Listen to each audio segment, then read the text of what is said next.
Hello, everybody. My name is Senka BSN, and for this interview, I've got a 3 times multi-final winner, the king of the EMEA match arena, and player for FUT esports, Guesti, or in Russian-speaking community known as Guesti. How are you doing today? Hello, I'm doing really good. Thanks for asking and bringing me here. And yeah. We're really happy to see you here, and thank you so much for accepting our invitation. Let's get to the questions now. Question number one would be, you went through 91 sets in July, dropping only one set all day. Did the event feel that controlled from the side of the team, or was it more difficult than the results made it look? I mean, to be honest, I don't care about winning with dropping a single set or dropping 0 sets. The most important just to win it, and that's it. And of course, would be like really great and insane if we could get a win without dropping any set, but for me, it's whatever, to be honest. But for us, it was, I think it was our best massive final in terms of gameplay. I don't know about rounds, but if you won, then they were fine. That's all. So, yeah, I mean, it was easy for us, I think. Yeah, and you made it seem like it was easy. Like it was 2 sweeps, especially the humble sweep was the most impressive one. You were abusing Ravs a lot, which was really interesting to watch. And I mean, yeah, it wasn't quite a quick multi-final for you. Yeah, let's go for the next question. And we help with him. Yeah. Let's go for the next question. You beat Humble in February Grand Final, lost to them in March, and then swept them in both June and July. What changed in that matchup over the course of the season? And do you think the rivalry is still as close as people make it out to be? The time when we lost to Humble in massive finals, it was the second massive final of the year. And this match was such a close, to be honest, and we were winning by 2-1 in sets, and then we lost 2 in a row. And both of them was really close, but I think I kind of choke, but every game in this final against them were really close, and we almost took this win. And yeah, of course, Humble is a great team, and I think they're our main opponent for this year, of course, and especially on LAN. They won Brawl Cup before, so yeah, they're LAN warriors, I would say, but I think we are making better than them. I mean, of course, and for now, we're a better team than them. Yeah, I agree. You did definitely much better, and if you look at the total score right now, it would be still 3 wins and 2 losses. One would be in Brawl Cup and one would be in February monthly finals. And honestly, the Brawl Cup we really consider as your loss because you weren't there. So it wasn't. It was out of your control. So technically, for you, it would be 3-1. Let's get to the third question. After missing Brawl Cup because of the regulations and document situation, how satisfying was it to return and help FUT secure the #1 seat in EMEA? Did missing that international event give you any additional motivation? I mean, I was really sad to missing my first big LAN, and especially a tournament like this, because I wanted to show the world that I'm good not only online and offline also. So, and I couldn't go there, but happens, I guess. The most important is Worlds, and all what I need just to focus and look in for Worlds and get there. That's all. I mean, of course, I was feeling really good. Get back on the team and winning my third massive final. Yeah, winning my third and then fourth massive final after this Brawl Cup. Even without me, my team did really good. They almost took this first place, but they lost to Humble, and later we got a revenge. Yeah, and I have a spontaneous question. How surprised were you with the Brawl Cup results? That were you expecting that they would be falling off much shorter than the quarterfinals, or would be even grouped without you? And then in the end of the day, they got top 2. How surprising was it? To be honest, I didn't expect them to do that much good, and getting second place with substitute. which they played with only 2 weeks, or even less, I think 1 week. And they got second place. I mean, of course, Angelo did insane work. And as I told before, I didn't them to do that much good. I thought I think they will lose to Raccoons. But after they won them, I was pretty sure that they will beat that also. But because I don't think that is better than Raccoons. So it was guaranteed top 2 for them, in my opinion. And then they lost to Humble. Yeah, it was really surprising for me as well, because if I remember that, if I pulled the stats, every time the substitute was in place, it never went well.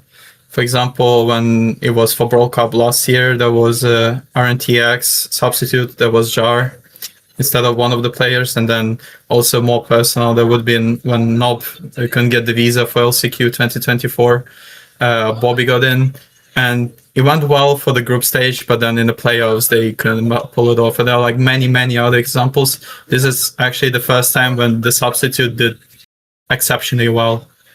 Yeah. Let's go for the next question. People often describe FUT as a team whose mechanics, versatility, and drafting fit together usually well. Has the map draft format allowed those strengths to show more clearly? And what do you think FUT understands about drafting better than most teams? About new map draft, to be honest, I don't know about this.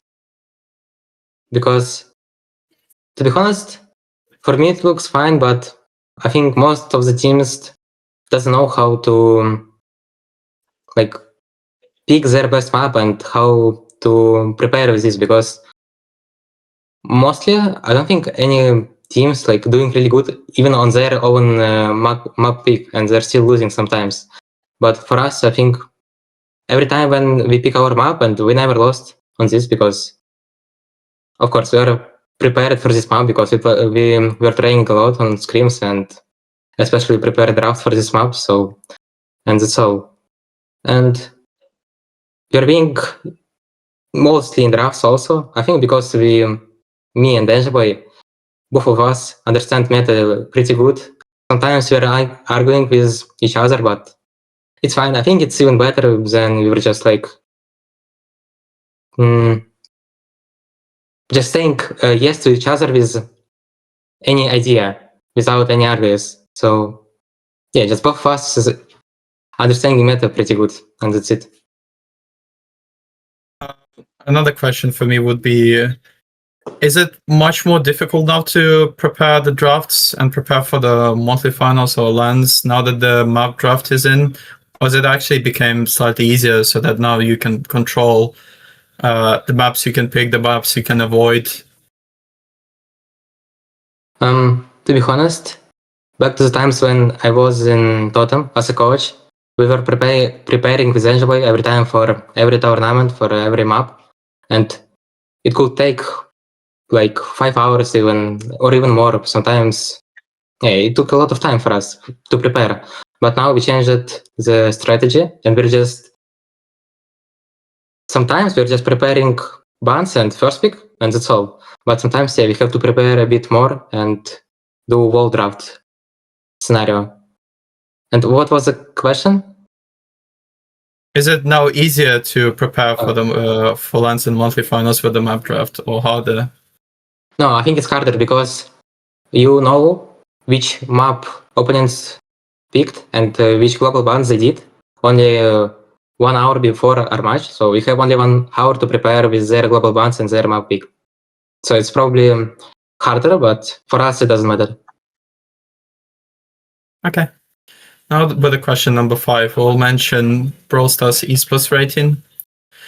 BSR attempts to turn individual performances into a single player rating, but Brawl Stars also includes less visible contributions such as creating space, accepting defeat, accepting the difficult lane, enabling a teammate, and influencing the draft. When you look at your own BSR ratings, do you feel they accurately represent your performances? And what part of the player's impact do you think the system is most likely to miss? To be honest, I have no idea how this rating works, but I guess it's fine, so I don't really know what to say about this. If I remember correctly, it works based on the in-game stats. It has a different multipliers depending on the game mode. So, for example, there would be a bit more impact on knockout kills than in hot zone kills, or there would be also included save damage, goals, and that would it would be like similar to CS2 ratings, where it would add all of this, and then at the end of all matches, including monthly qualifier, it would give you the rating. And at the moment, I think even all-time ratings, you're top one. You have 1.20, 21 rating, while everybody else is like slightly lower than that. So do you just consider to look at those ratings at the moment while preparing to see who's performing better, or do you just ignore it at the moment? No, I don't think it works as is, especially in Brawl Stars, because like it's a bit different from other games, because it's hard to just look at stats and you can say something. What part of your game do you most want to improve before facing teams with different regional metas and playstyles? I mean, nothing changed from last massive finals, and we're not preparing now for World Finals because we have enough time for this. We have 4 months more, so it's more than enough time for us to prepare anything. And all the meta will change, maybe even mock pool. I don't know about this, but probably before World Finals. So yeah, we have a lot of time. So that's it. Yeah, fair enough. It's 4 months and 1 week, I think, around that time before World Finals. Yeah. So it's true that it's a bit too far to think about it now. Next question is, looking across East Asia, North America, and South America, which team do you consider FUT's biggest threat? And is there a particular team or player you're especially excited to face?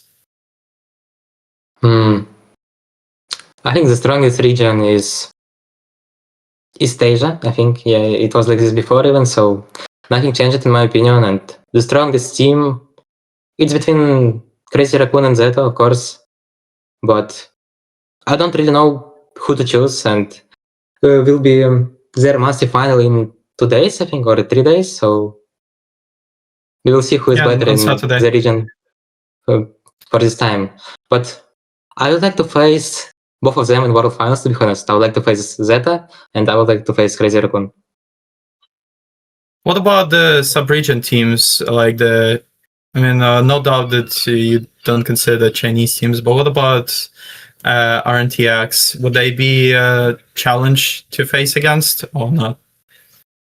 I mean, everyone were saying good about them and their team, so I guess yes, they should be a good team. But I haven't played against them, or I can't say anything about their gameplay by just watching, to be honest. So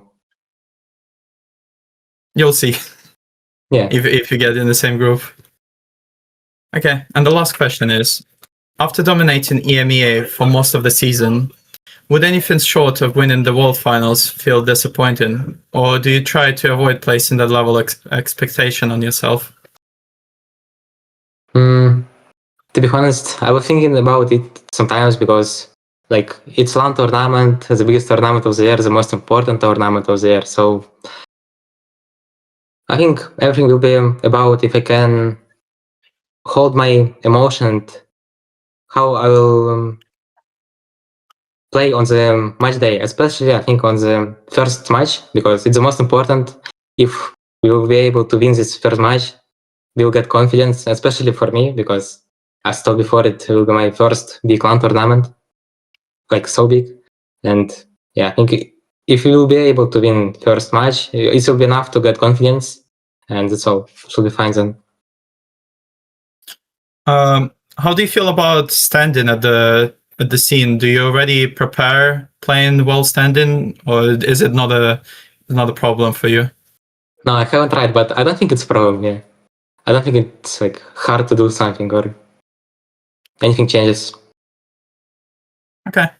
Well, before we wrap it up, anything you would like to say to your fans? I mean, yeah, of course. Thank you for all the support and keep believing in us. I hope we will not How it goes? Подведем. Disappoint. We will not disappoint you on Worlds, especially. Okay. Well, thank you so much for your responses, Guesti, and good luck at World Finals. Yeah, thank you. As said before.